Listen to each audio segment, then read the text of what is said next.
Good morning and welcome to Jew in the City Speaks with your host, Allison Josephs, also known as Jew in the City. In this organization, and not everybody realizes that this podcast is actually connected to a nonprofit called Jew in the City. Our mission, our founding mission, was to break down negative stereotypes about Orthodox Jews. In the journey of using social media to challenge the stereotypes, we met people who had real lived experiences that were negative experiences from Orthodox Jews.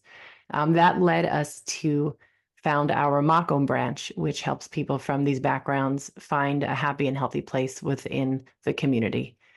After learning about the stories from our Makom members, and we have several hundred since our founding in 2015, we generally keep around 300 members. We heard about issues that needed addressing.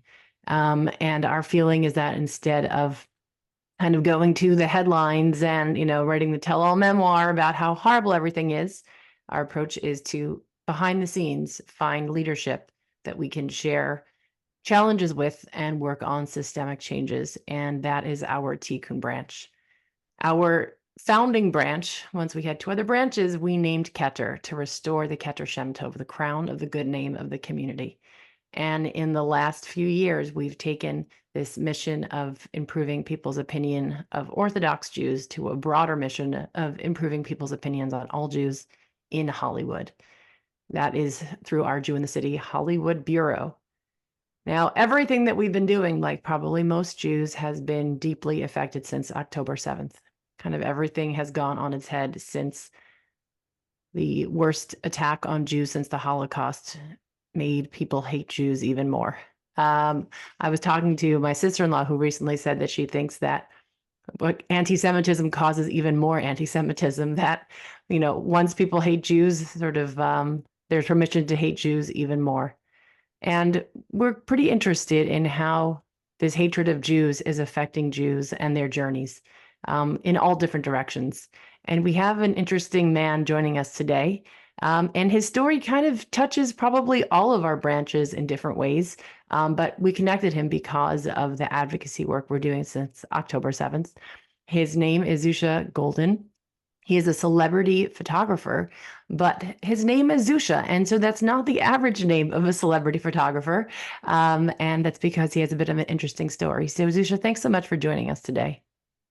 Thank you, Allison. I love what you do, and I've been following your work for some time. And I think we actually only really connected post October 7th, as we all kind of for myself, fell into the advocacy space, and then so it's really nice to be on here, and I appreciate it.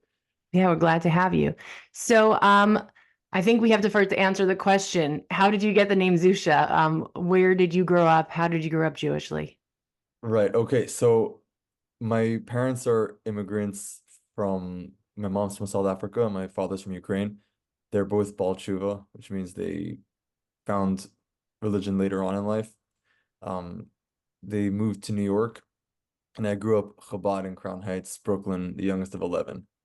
And my parents just really loved the story of like Zusha Vanapoli, who was one of the greatest rabbis back in Russia or Eastern Europe.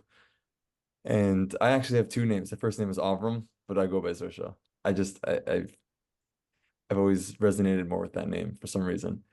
But so that's kind of how I got my name. And yes, I was born and raised Chabad, and I very much identify with being Chabad, even though it's complicated because I might not be as religious, but it's kind of like you never really leave Chabad, if that makes sense. Look, I think a lot of people have journeys. That's the truth. So when did you leave Crown Heights, and was it, you said you're still connected to Chabad, maybe culturally or, in your neshama, that sort of a thing. Was the leaving of Crown Heights a little bit of a break with sort of the strict observance? Did those things come together, or? Well, I definitely have religious trauma from growing up in Crown Heights. I mean, let's be real, you have many different types of people and families and the community as a whole. There's a lot of beautiful things and it's really great. On the other hand, it can be very intense. Like I remember one time I was walking down the street and I always had, like big hair in the front, fluffy hair. Since I was a kid, like I have I don't know if it's a chup or a cowlick, right?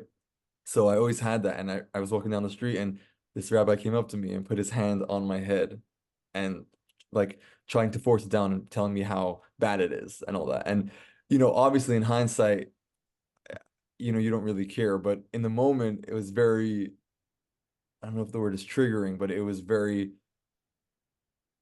angering. And I felt like I didn't have a sense of autonomy or I was doing something so terrible when it's just a haircut. Like, it's not that deep. Um, but But let me just interrupt you. I mean, your body belongs to you. That's, a thing that we tell children. And right, unfortunately, when there are right, people that don't get that type of sort of bodily autonomy and cross lines, it is triggering. And I right, think that even if it's something as simple as hair, um, our bodies belong to us. And unfortunately, people that do off things, especially when they're in positions of religious authority, can give us a sour taste on the experience. right. My sense from dealing with our Makom members is that it's never just one thing. It's Yeah, sort of like a series of things, and obviously some things are more or less personal, but um, I think there are off people that exist in the world, but when they do it under the guise of religion, right. especially as religious figures, it can taint a person's experience within the community. Absolutely. Absolutely. Yeah, so you're absolutely right there. And it's true. I hadn't even thought about that element until now, but you're right. He had no place, actually touching me and whatnot. But right. Yeah, no, so when I moved to LA, it wasn't so much like a break from Crown Heights or Chabad or ultra Orthodoxy or anything. It was more this is my dream. It's what I always wanted to do. And I've I in my life I was kind of forced to do this because you only really grow and change, I find, when you're uncomfortable with where you're at. And I was very uncomfortable with where I was at. And so it was around March 1st, 2020, which very interesting timing to move across the country and start something new. But obviously it all worked out for the best. So, okay, so I mean, that was only a few years ago, and a lot of people go to LA to try to reach celebrities, and most don't. So, kind of, who are some of the most impressive people you've worked with, and how did you make it happen? Okay. I'm trying to think of like the biggest names. Okay. Selena Gomez, Samuel L. Jackson, Ben Stiller, Courtney Cox. I'll just leave with that. No, that's amazing. Oh, and thank you. And it was very hard moving to California, and then I had a really big opportunity where I photographed the D'Amelio family from TikTok. They were like Charlie D'Amelio. She had like 150 million followers, and so she was very, in the peak of COVID and whatnot. So I photographed them, and then I had a lot of opportunity, but then all the doors shut right in front of me because everyone went into lockdown. So that was very difficult. And then in 2022, I think it was already 2022, um, I went onto LinkedIn and I just started connecting with as many executives as possible. And it was really networking because I've been doing photography for 5, 6 years and I'm always perfecting my craft, right? So as long as you're honing your skill and your talent, then on your front you're good. But I don't believe life is a meritocracy and you're not going to get something just because you're good or you're talented.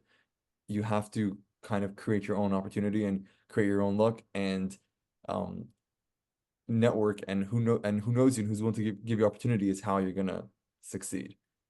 So that's kind of my strategy. Just a lot of in-person networking, a lot of social media networking, but it's authentic networking. I feel like there's a very fine line between social climbing and between networking.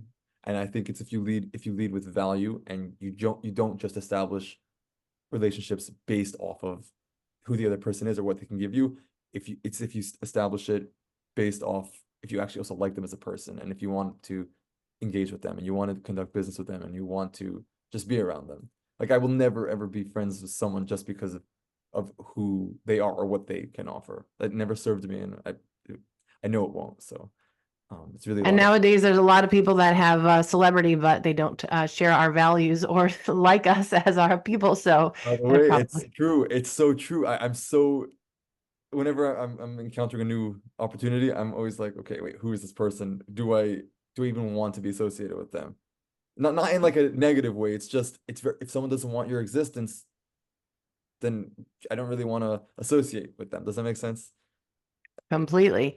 Were there any moments you would say of, you did the Hishtadlis, you put out the effort, and, since you're have a yeshiva background, we can say Lefum Sara Agra, that according to the struggle is the reward. So you put your effort in, and you were rewarded. But I heard this beautiful idea from actually a woman that got a deal on Shark Tank that I had on. Mrs. Goldfarb's vegan deli. I'm trying to remember her first name. But she told me there's an acrostic for mazal, which is makom, place, zman, time. So you have to be in the right place at the right time, but you have to be la'asot. You have to be doing, you have to be putting your effort out. Would you say that any of the efforts that you put out also came with sort of like a bit of mazel, or sort of like kind of a person, I'm saying, were there any moments where you said like this feels like divine providence, like hashgacha, when you found yourself in the right place at the right time as you were doing these efforts? Absolutely. I think I was doing everything I can possibly do on the input, and you can only control the input. Something which this past year has taught me is that you can't control the output. You have to relinquish control, and you can't control or change anything or anyone except for yourself and for how you operate. And so I've definitely seen moments of serendipity when I was just like, okay, I did everything I could. N Now it's just up to Mazel really. And so I've definitely seen that. And you need that in our industry. Like, For sure. you have so much of that yourself, I'm sure. So it's So let's talk about October 7th. I mean, obviously, every Jewish person listening is affected by this. How did October 7th affect your relationship to Judaism? How did it affect your career? Kind of what I imagine, there's sort of the before and the after for yes. many of us, but what changed for you? Maybe this is harsh to say, but I found that after October 7th, there were two types of Jews, the ones who became like good Jews and the ones who actually became proud Jews. And I'm very blessed that based on my background, based on my own personality, I've had this zest to become more of a proud Jew. And so I was in Israel on October 7th. I was there with friends and some family just over all the holidays. And I remember getting home from like Simchat Torah in the 5 a.m. in the morning, and I wake up at 7:45 a.m. I was in Jerusalem, and there's sirens and people are freaking out. And then over the next few hours, you found out a lot more, and just seeing what's happening is very intense. But October 7th really changed a lot for me. I found myself suddenly in the being an activist when I was always just an artist telling stories. And now I'm still an artist telling stories, just kind of different type of stories, if that makes sense. More meaningful stories, if I Yeah. dare to. I'll Um, tell you, it's interesting. We deal with at Makom, with many people with backgrounds similar to yours, and obviously every journey is unique, and also there's a lot of shared space. What I found in, with many of our Makom members is that anger, that feeling triggered, that, the stuff that exists in the home dynamics and the school dynamics with the rabbi dynamics, that all like still matters. But then when the onslaught of hate is coming from outside of the community, somehow that stuff matters less. Somehow it's this sense or- of, I don't have space to be as angry at what was done wrong to me by members of maybe my family or in my, yeshiva or my community, because we're kind of in a existential threat right now. And at the end of the day, I'm a Jew and I'll live as a Jew and I'll die as a Jew, and we have to somehow stick together. Does that kind of describe? Absolutely. No, you're right. I've never I've although I've had although I have the religious trauma, I've never been the type of person to like rebel or to, be angry or to like I very much always I love Judaism and I love everything about it. Well, not everything about it, but I love a lot about it, and I'm very much involved in everything. Like my religious observance might be less, but I'm still very much involved, and I always have been. Like I never ran away or was like, oh, this is I hate this, or I never had that. I feel like I've had the emotional maturity, if that's the word, I don't know, to like kind of see the bigger picture and understand that it's a lot more nuanced than just, oh, I had some bad experiences, now I hate this. Like I think there's room to either it's a cognitive dissonance or I understand there's a room to hold both things at once, and that's okay. And my own time, I'll figure it out and heal on my journey. But yeah, no, October 7th, it was, it was being in Israel on October 7th and what happened after, which is what inspired my project and what made me, say, okay, we have to stand up. So Okay, so now tell me. So that was your segue. So tell me about your project that you launched since October 7th. okay, so with the help of my friend Shani Sousa, who's the CEO of Jews Talk Justice, and the Jewish Journal, who was my media partner, I launched this movement which is called Artists Against Antisemitism. And what it is it's a coalition of artists and celebrities and influencers and just high profile individuals who are coming together to use art to combat anti-Semitism. And there's a few goals that we have with it, which I'll tell you a little later, but I'll kind of tell you just what inspired it and how. So I do photography, right? And part of being a photographer nowadays is not just like if you want to get clients, you can't just, show up posting great photos. You kind of have to become an influencer, if you would, or like a social media person. You need a So brand. Everybody you, needs a you brand. need a personal brand, right? Exactly. So when I was in Israel, I photographed, I posted two reels on my Instagram where I approached random Israeli girls in the Shuk in Jerusalem, and it was like a 30-second photography challenge where it's like approaching strangers, getting cool photos. I posted on my social media. The first one was October 8th. So it was Wow. after, right after. And immediately within hours, I got 800 comments saying, gas, warm up the ovens, gas the Jews, kill yourself, all the good stuff. And so that obviously angered me even more because I was like, I'm literally in Israel and I'm still there, and I was stuck there for a few days after, having to run to bomb shelters and just being an hour and 50 minutes away from the border itself where everything happened with Nova, and seeing what's happening all around the diaspora. I was so angered and infuriated.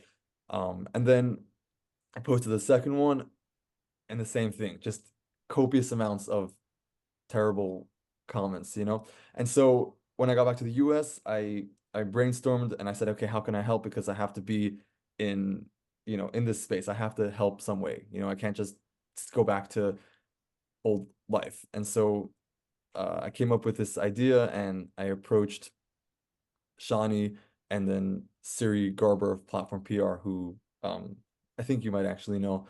Yep. She's great. She's been a lot of big advocate. And then I came up with a team, which is Menachem Silverstein, Mimi Nadell, Marla Friedson, and and the rest of them. And there's so many people that, went into this, and I'm very thankful for all of them. But and we launched our first exhibit, and it's been absolutely surreal. It's been incredible, had a lot of impact, and we're just getting started. So where was the exhibit? What artists are against anti-Semitism that are part of your exhibit? So it premiered online, and we had all of the artists posted on their social medias. But the exhibit was having the artists hold up the real anti-Semitic comments that I received from these two Instagram posts, showing like, look, this is what Jewish youth and Jewish teenagers are around the world are facing, and it's not okay, and we're gonna stand behind them. So we had a 1 day in-person event here in LA, where we launched it and we raised money for an organization called Kavod Chef, which raises money for Holocaust survivors living in poverty. Mm. And it was a beautiful, beautiful launch, and we got a lot of traction online. It was a lot of impact. And some of the names are Deborah Messing, Juliana Margulies, Emmanuel Shrieky, Kennedy Hamilton, a lot of the influencers that we all know part of the space, like Yechiel Jacobs, Montana Tucker, and then also a good friend of mine who's actually the only non-Jewish celebrity to be a part of this. His name is Paul Walter Hauser. He's a really talented actor, and part of the goal with Artists Against Antisemitism is I want to normalize non-Jew celebrities standing up for Jews, because standing against anti-Semitism should not be political, but it is.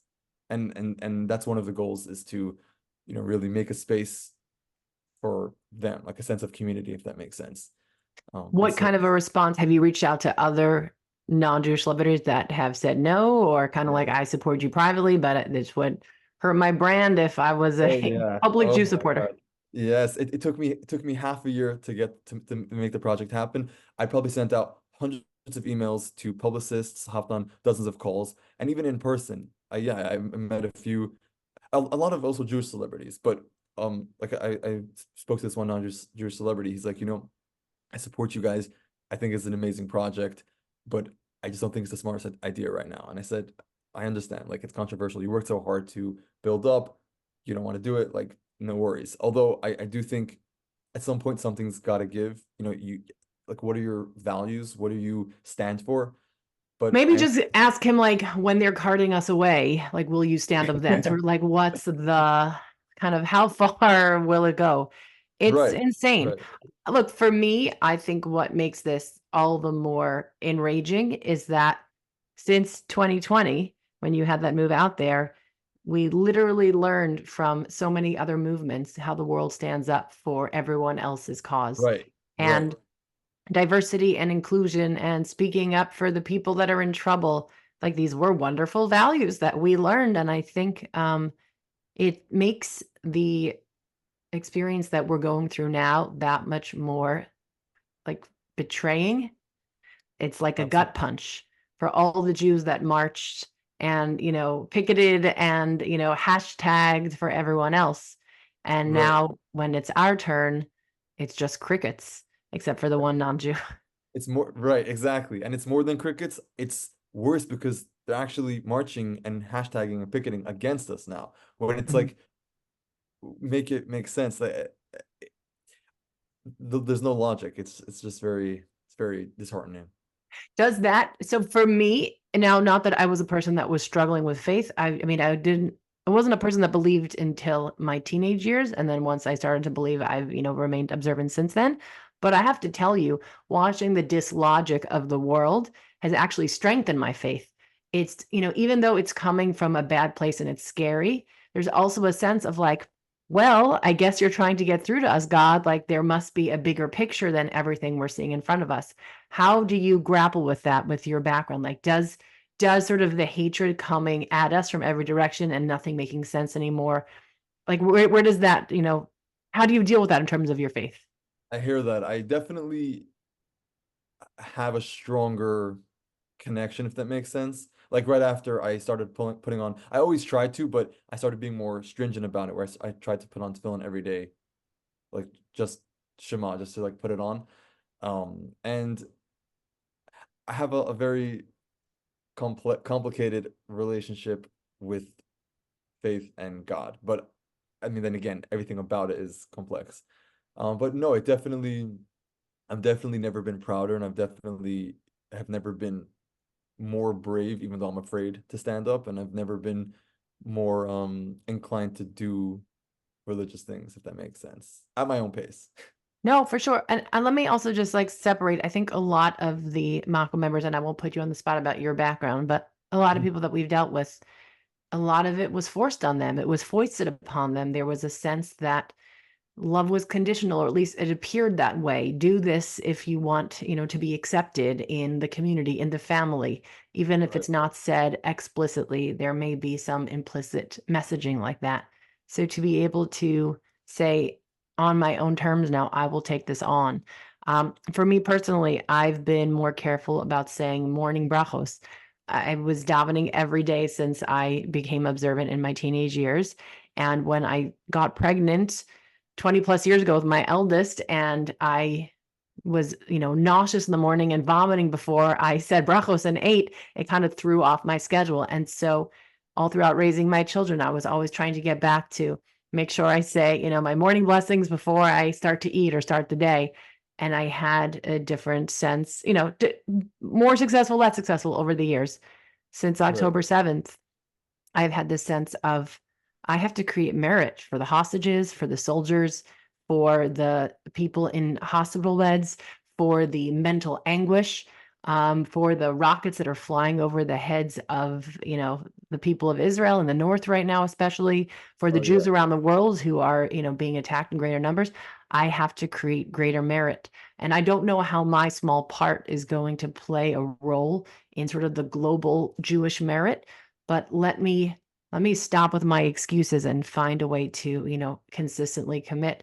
And thank God, I've used a sitter and, been quite consistent since October 7th. And something I struggle with in terms of faith is why does it have to come to this? Why does the world have to come nearly to an end for us to kind of get woken up and shaken up like this? And yet it seems to work. Where can our readers, listeners find your work? So right now with our first exhibit launch, it's all of the work is on my Instagram and on the artist Instagram because we had a social campaign as well. But I'm actually in the process of redoing my website. Um, and I'm creating like a one page with just dedicated to artists against anti-Semitism. And I'm actually gonna shout out my friend who's redoing my website. His name is Shnair Smith. He's incredible. So I'm very excited to launch that soon. But as of now, it's pretty much just my social media. Zusha Goldin on You should Instagram. go, yeah, Instagram, LinkedIn, and Facebook if you're on there. And yeah. Some of us are still on Facebook. All right. Well, Zusha, thank you for sharing your journey with us. I think that, this one story speaks to so many different people are on a journey quite similar. And, it doesn't matter kind of where they started, but I think we're kind of all going to a more connected and more proud place. And, thank you for using this opportunity to speak up for the Jews, to be a proud Jew, to try to rouse non-Jews to stand up and do the right thing. And we wish you continued hatzlacha. Thank you very much, Allison. I appreciate you having me. It's been really nice. Pleasure. And you can catch us same time, same place next week. Bye-bye.